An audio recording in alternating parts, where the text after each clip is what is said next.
Praise lord. దేవుని వాక్యం మనం చూసుకుందాం. ఇది కీర్తనల గ్రంథము 127 అధ్యాయము 1వ వచనం చూద్దాం. యెహోవా ఇల్లు కట్టించిన ఎడల దాన్ని కట్టువారి ప్రయాసం వ్యర్థమే. యెహోవా పట్టణము కాపాడిన ఎడల దాన్ని కాయువారి మేలుకొనిట వ్యర్థమే అని చెప్తున్నాడు. అంటే దేవుని వాక్యం చూసినట్లయితే ఇక్కడ దేవుడు యెహోవా ఇల్లు కట్టించిన ఎడల దాన్ని కట్టువారి ప్రయాస వ్యర్థమే అంటున్నాడు. ఎందుకంటే దేవుడు మనకి ఇల్లు కట్టించాలి, మన కార్యం జరిగించాలి, మన పరిస్థితులన్నీ దేవుడే చూసుకోవాలి. ఇక్కడ 3 ప్రాముఖ్యమైన విషయాలు రాస్తున్నాడు ఆయన. మొదటిగా యెహోవా ఇల్లు కట్టించిన ఎడల, అంటే యెహోవా ఇల్లు కడితేనే కానీ, ఆ తర్వాత యెహోవా మనకి ఇస్తేనే కానీ. మూడవదిగా ఏం చెప్తున్నా అంటే మనం పడేటిన ప్రయాస వ్యర్థమే అంటున్నాడు. కాబట్టి మనము దేవుని మీద ఆనుకొని మన యొక్క గృహాన్ని, మన ఇంటిని, మన బిజినెస్ని, మన జాబ్ని, మనకున్న ప్రతి పరిస్థితిని, అన్నిటినీ, పిల్లల్ని అన్నిటిని కూడా మనము దేవునికి అప్పగించుకొని మన జీవితాన్ని కొనసాగించడానికి చాలా ప్రాముఖ్యమైనది. అందుకే ఇక్కడ చూస్తే ఒకసారి లూకా సువార్తలో ఒకసారి చూసినట్లయితే 5వ అధ్యాయంలో ఇక్కడ వీరందరూ కూడా చేపలు పట్టే వీరందరూ కూడా, కానీ ఆ రాత్రి అంతా ప్రయాసపడ్డారు, కానీ వాళ్ళకేమీ దొరకలేదు.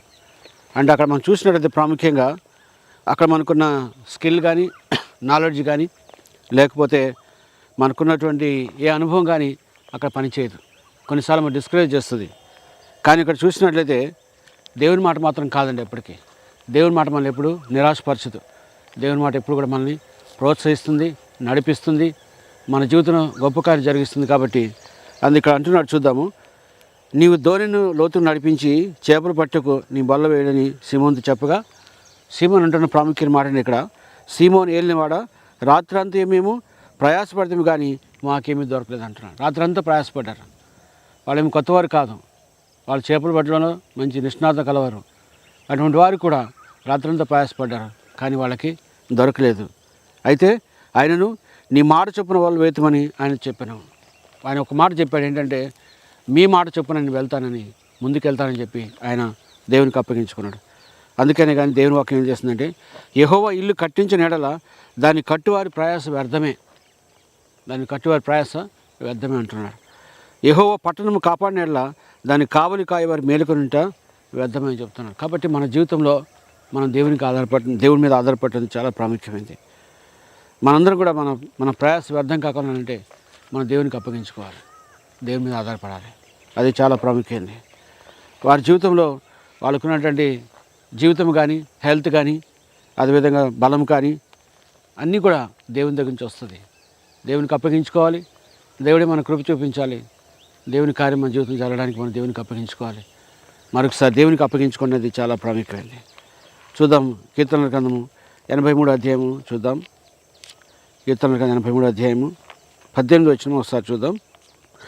యెహోవా అను నామము ధరించిన నీవు మాత్రమే సర్వలోకంలో మహోన్నతుడు అని వాడు ఎరుగుదురుగాక అంటున్నాడు. అంటే యెహోవా నామము అంటే దేవుని యొక్క నామమే అత్యున్నతమైనదని, మహోన్నతమైనదని దేవుడు అక్కడ బయలుపరుచుకున్నట్లుగా మనకి కనబడుతుంది. యెహోవా నామము ధరించిన నీవు మాత్రమే సర్వలోకంలో మహోన్నతుడు అని వారు ఎరుగుదురుగాక. అంటే దాన్ని తెలుసుకున్న వారికి అర్థమవుతుంది ఏంటంటే, ఈయనే సర్వోన్నతుడైన దేవుడు, సర్వశక్తివంతుడైన దేవుడు. కాబట్టి ఈయన మాత్రమే మా జీవితాలు మార్చగలడు, ఈయన మాత్రమే పరిస్థితులు మార్చగలడు. నేను బ్రతికినంత కాలం కూడా ఆయన కృప నా జీవితంలో ఉంటుందని వీరు నమ్మారు. కాబట్టి అందుకే మనందరం కూడా మన జీవితంలో ఒక ప్రాముఖ్య విషయం తెలుసుకోవాలి. ఆ ప్రాముఖ్య విషయం ఏంటంటే, మనం దేవుని సమస్తాన్ని అప్పగించుకోవాలి. దేవునికి అప్పగించుకుంటే దేవుడే చూసుకుంటాడండి, అన్నీ దేవుడు చూసుకుంటాడు. కాబట్టి మరొకసారి మనం జ్ఞాపకం చేసుకుందాం. యెహోవా ఇల్లు కట్టించిన ఎడల దాన్ని కట్టువారి ప్రయాస వ్యర్థమే. యెహోవా పట్టణం కాపాడిన ఎడల, యెహోవా పట్టణం కాపాడకపోతే మనం రాత్రంతా ఎంత వాచ్మెన్ పెట్టుకున్నా మనకు కాదు. కానీ మనం దేవుణ్ణి మనం నమ్ముకోవాలి, దేవుని మీద ఆధారపడాలి, దేవుడే మన కృప చూపించాలి.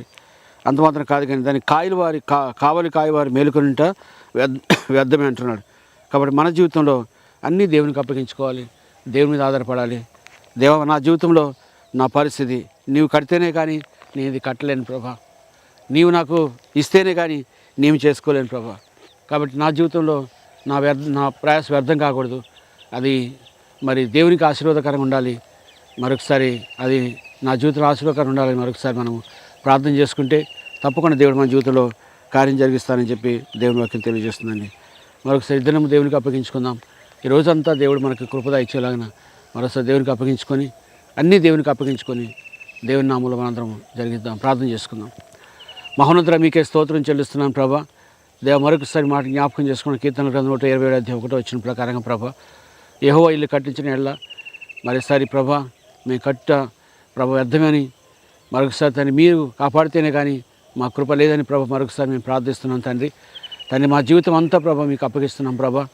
మరి బ్రతికాలం అంతా ప్రభా మీ కృపా కనికరము మా జీవితంలో మెండుగా క్రమణించమని మేము ప్రార్థిస్తూ మీ సన్నిధి కాంతిని మా జీవితంలో ప్రకాశింపచేయని ప్రార్థిస్తూ సమస్తలు మీ నామానికి మహిమ చెల్లిస్తూ ఘనతా ప్రభావం మీకు ఆరోపిస్తూ యేసుక్రీస్తు అతి పరిశుద్ధ నామములో అడిగి వేడుకొనిచున్నాము తండ్రి. Amen. God bless you all.